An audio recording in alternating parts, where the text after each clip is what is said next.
Thanks so much to Mr. Janzen for his presentation. Our final group of panelists are Lindianne Sarno Sappington, class of 76, and her husband Arthur Sappington.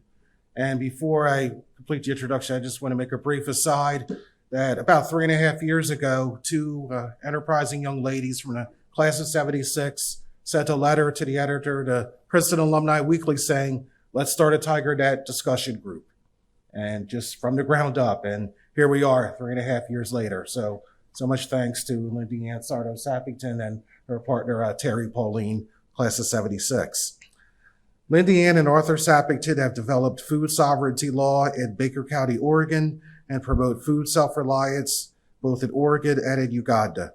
Through Snake River Music Gardens nonprofit, the Sappingtons fund and advise Youth in Act Uganda, an NGO that fosters food self-reliance for orphans, empowers youth and women, and uplifts needy communities.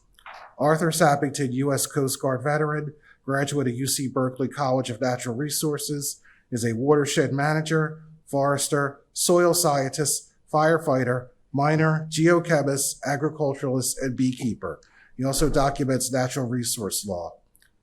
Lindianne Sappington, eldest daughter of celebrated back pain Dr. John E. Sarno, is an eclectic historian, music educator, composer, choir director, author, publisher, fiber artist, Italian cook, gardener, and most importantly for our present purposes, permaculturist, philanthropist, and nonprofit director. Lindianne and Arthur, who married in 2023, have worked together for more than 30 years, and they are our next panelists.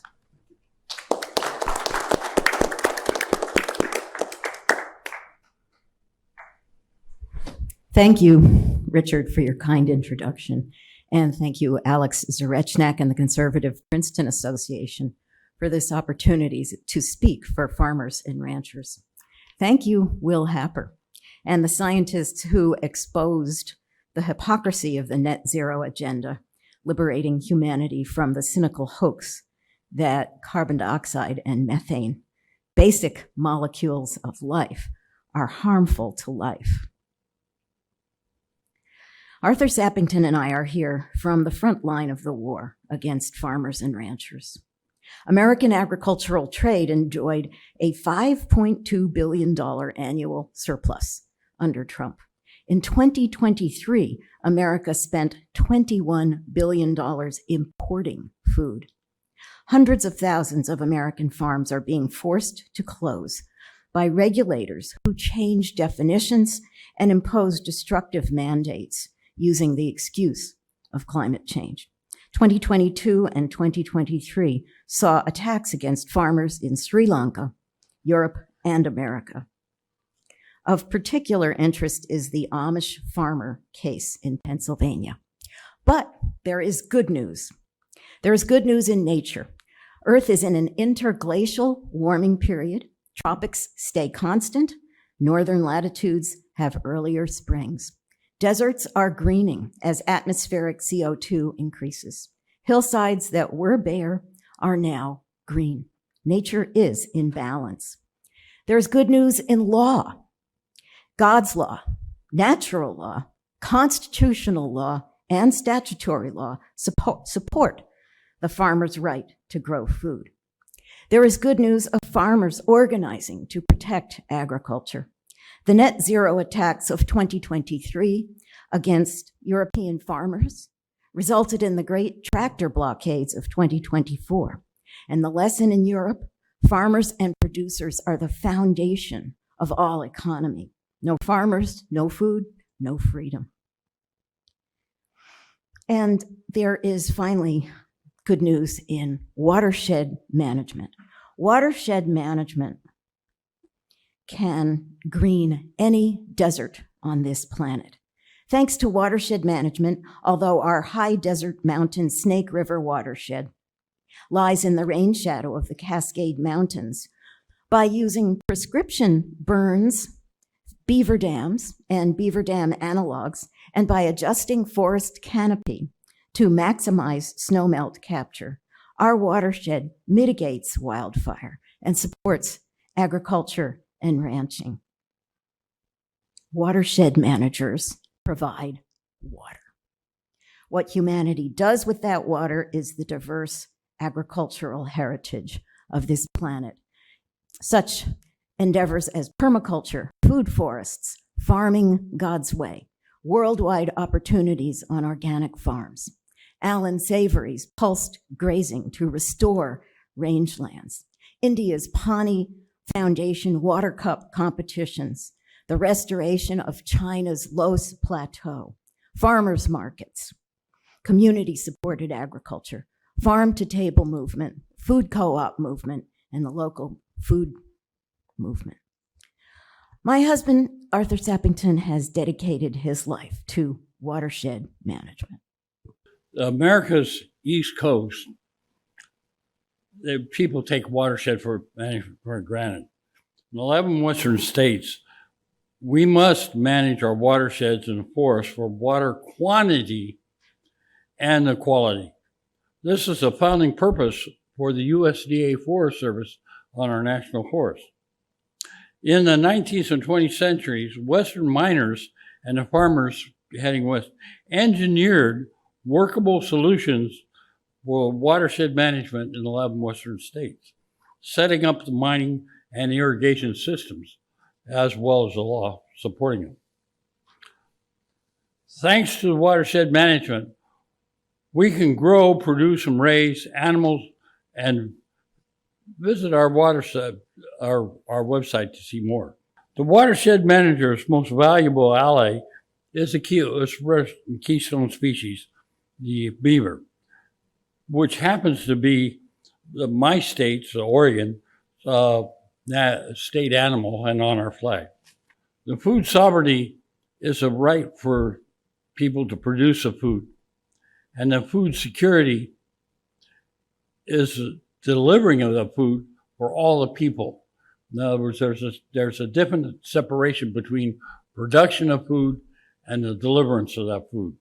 James Madison had stated back in his letters in the founding of our Constitution, the right of the people to purchase a food from the source of production or to grow food of their choice is granted by God and shall not be infringed, and the government shall make no law regulating the production and the direct distribution of food products between people or the individuals. That's the founding of a lot of our, not on our Constitution, but our law for both water and food production throughout the United States when we had an agronomy economy. The provision that local communities are free to enforce their own laws on all land within their jurisdiction, so long as those laws do not conflict with the federal law, has been well established in court cases even in the modern day, such as in California on the Coastal Commission versus the Granite Rock Company. The Supreme Court has upheld that. In American law, the counties historically were and still are agents of the state and the original state agencies. All subsequent state agencies must, not might, but must coordinate with the counties. And in 1973, Oregon legislature recognized that all counties have authority over matters of county concern, now qualified in ORS 203.035. We'll go into more of that, but that's also on our website. The Oregon statute delegated the general legislative powers to all the counties to address local problems by adopting county legislation without seeking prior permission from the state. Thus, food sovereignty can be acknowledged by a county ordinance. It doesn't have to go through a state process. In Oregon, the state is trying to assert authority over family farms far beyond what is ever authorized by a statutory law. The American law protects the producer, that's a farm producer, the mining producer, or the timber operator, from the regulatory overreach. To exercise this protection, one must know the difference between a statute and a regulation. Statutes govern all citizens of a country. Regulations govern only the agency employees or folks contracting with the agency. If you don't have a contract, it doesn't pertain to you at all. The statute, which pertains to all, that takes precedent over a regulation. In other words, a regulation cannot be in conflict with a statute. If it is, it doesn't exist. The Oregon Department of Agriculture redefined CAFOs, which stands for Concentrated Animal Feeding Operations, as any animal containing a structure with an impermeable floor, including a family chicken coop, the family dairy milking cows, or requiring a small farmers to spend in upwards of $100,000 to upgrade these structures. And then through what's called the TMDLs, total maximum daily load of chemicals into your waterways, state agencies are imposing federal EPA human drinking water quality standards to streams on fertile land upstream full of fish, beaver, and wildlife that need water quality that is below drinking water standards. So you increase the drinking water standards, you kill your fish, beaver, and wildlife. These unlawful arbitrary mandates are forcing the closure of family farms and ranches over generations from coast to coast in this country. We're developing a constitutional case to restore the states, the status of the states to their statutory and their fiduciary duty to yield the autonomy to back to the producers. And what we're looking for is, if you are a constitutional attorney, please contact us on our website and get a hold of us. We have a constitutional protection of the God-given right to grow food, to raise animals, to market the products, to manage our lands and forests and waters as we see fit locally. Globalists particularly state that they aim to reduce the Earth's population.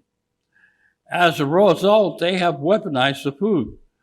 Food is weaponized by the monopolizing of the food industries. For example, beef in the U.S., 85% is controlled by 4 companies. 4. Cargill, Tyson, Monofridge, and JBS. The U.S. Cattlemen's Association has reported that price fixing is designed to drive the family cattle ranchers out of business, and foreign beef is being labeled as USDA inspected and is passed off as if it's American beef, and it's not. So when you're in the store and you're looking at packaged beef, if it says USDA inspected, you don't know if it was grown in this country or if it was grown overseas and just repackaged in this country. Just it's says USDA inspected. So the family farm and rancher has been attacked via the big lie that carbon dioxide and methane from the cattle cause a catastrophic global warming. And you go. Our website, snakerivermusicgardens.org, has reference links, including Jordan Peterson's interview with Michael Jan and Eva Vlardingerbroek. The name of the interview is Dutch Farmers, Canaries in the Globalist Coal Mine. So our equation is natural resources plus culture equals economy, because the natural resources we understand are worldwide. Everybody recognizes that. But the culture varies from country to country. And the two of them, it takes the two of them together for the country's economy. Our ethic is the respecting of the ethical, moral, family-based product cultures who still exist all over our planet. Whether we feed one family or 500 families, families who engage in the gardening, farming, ranching, beekeeping, timber, fishing, mining are the foundation of all the economies. Most food-producing families are too polite to say how we feel about what's being done to us. But this is how we feel. Stop complaining about our work. Show gratitude for our work and stay out of our way. Because if we don't grow food, you don't eat. Food sovereignty in East Africa. 3 East African nations, Uganda, Kenya, and South Sudan, are the geographic nucleus of an emerging agriculture and spiritual renaissance. Watered by the mighty Lake Victoria, Nile River watershed, and abundant seasonal rains, served by a railroad built by the British, powered by a very diligent culture. The renaissance already underway can be greatly accelerated by strategic investments. Oregon State's universities, Andrew Millison, and a global network of watershed managers are training entire districts of Africa, India, and the Middle East in watershed management and food forestry with abundant, permanent results. This is ripe to happen in East Africa. We found our Ugandan garden correspondence through spiritualfamily.net and the Fifth Epical Revelation. Our co-administration, Youth in Act Uganda, ministers to orphans and to the poorest of the poor. Snake River Music Gardens and Youth in Act Uganda have evolved workable solutions to hunger and poverty. Our solution has many facets: economic, scientific, agricultural, constitutional, educational, entrepreneurial, and spiritual. Our solution requires only small strategic investments because we select qualified individuals working for food self-reliance. Our work is adaptable to all cultures. Do not infringe an intact culture. In Uganda's Mayuge district, where Youth in Act Uganda has served the population since 2012, we find an intact culture. 95% of marriages stay together. Women and children are protected, and the population is devout. Now, the population of Uganda faces a huge challenge, raising more than 1 million AIDS orphans. To meet this challenge, Youth in Act Uganda offers their strategic 5-year plan, 2023 to 2028, authored by Waiswa John Billy, a social entrepreneur who measures his fortune in numbers of souls uplifted by his work. Waiswa wrote this scalable 5-year strategic plan and budget to uplift the poorest of the poor through kitchen gardens, basic sanitation, community education, entrepreneurship, spiritual unity, and food forests that revive the ancient fruit and nut trees of Africa. We introduced Julius Gumisiriza's book, Great Adventures in Uganda's Food Forest Movement and Fifth Epical Revelation, available on Amazon. We invite you to visit our Ugandan correspondents at our website, snakerivermusicgardens.org. Youth in Act Uganda is within $3,000 of purchasing a 10-acre food forest with 60 beehives to support 100 orphans and serve as the extinct tree hub. Julius and his wife, Kasi, bring together villagers for food forest certification, aid vulnerable women and children, host 2 Urantia book study groups, and are purchasing land through their own diligence. Andrew Gumpy's Fifth Epical Revelation Integrated School and Orphanage is planting a eucalyptus forest this year, and he needs to pay his seedling supplier. Philly Mugwere's Vocational Orphanage teaches hammock weaving and gardening. Savannah Rose Rescue Home teaches orphans farming God's way. Food grower Simon Tumwejuke plans to train as a mechanic to support his orphan siblings and truck food to market. Patrick Arinitwe locates, identifies, and propagates Native African fruit and nut trees. Fifth Epical Revelation youth leader Owen Atwe Bembire earns a percentage of his university tuition by raising rabbits. And there are many more such people. With land, waters, tools, seeds, tree seedlings, fencing, and strategic information, people do become self-reliant, and districts lift from poverty, often within a single growing season. In Youth Enact Uganda and Snake River Music Gardens Administration, we are all volunteers. Nobody receives a salary. Some of our strategic plan volunteers do receive stipends so that their families may eat while they volunteer in villages or neighborhoods. Globalists say that Africa is destined for famine, but Africa's youth are determined to plant food forests from sea to sea. A summary of workable solutions. From Alaska to Uganda, make sure that qualified young agriculturists in your chosen county or district can purchase land, seeds, seedlings, tools, and fencing. Youth Enact Uganda's revolving microloan fund focuses donations and investments to strategic land and material purchases for qualified young families and orphanages who agree to teach their neighbors. Educate yourselves to become watershed managers of your chosen district. Form watershed councils. Oregon State University offers online watershed and permaculture courses. Form an information hub of family, friends, colleagues, and investors to support agriculture where you live and support a chosen remote culture who become family, friends, prayer partners, business colleagues, co-administrators, and trade partners. Above all, respect intact cultures and families. As country people say, if it ain't broke, don't fix it. Do not infringe an intact culture. The ethical choice.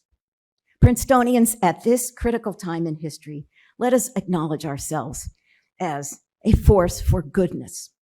Will we, humanity, defend our farmers? The ethical choice is clear. To destroy farms is evil. To support agriculture is good. I believe historians will look back on us as the generation who chose to manage Earth's watersheds, increase freshwater supplies, and end hunger. The generation who chose to do God's will on Earth. The generation who chose the garden. As John Manny of Savannah Rose Rescue Home says, hope is the true champion. Thank you very much.